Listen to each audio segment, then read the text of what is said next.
Hello, this is Aaron at Signature Autosports. We love Grenadiers like you love Grenadiers. Want to show you our newest part, kind of newest option. We've kind of changed a few things on it. What we have in here, we've built a contained setup for a dual ARB compressor versus a single. What we've included here is everything is built into this nice box. Bolts to the stock bolts. I'll show you on the other side. Basically, these two bolt holes that are on the passenger side, you remove these brackets, you bolt it right into the factory location.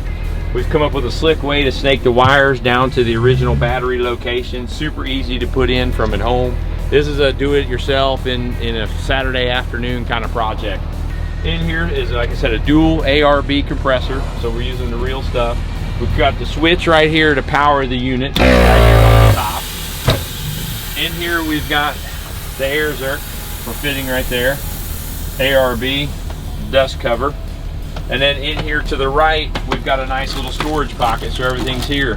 What we include is a little goodies bag, blow up your air toys, blow off things at the campsite.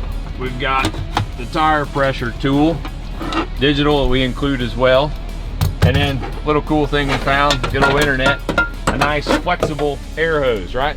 So this is cool. It's kind of like snakes down, gets real nice and tight, fits in here. You've got room to make it to all four corners, air up your tires if you've been out in the sand. Pretty simple connection. Again, plug that in. I'll show you how the hose, plug that in, flip the switch, you'll see the air filling up the hose, and you're ready to go air up your tires. Again, like I said, this is all contained the way we've set it up. We've got a powder-coated aluminum case. Everything's cut, everything's pre-wired, everything's labeled, so that all you have to do is run a few wires down underneath the seats of the battery, connect those to the spots we show you in the diagram, and then bolt this up.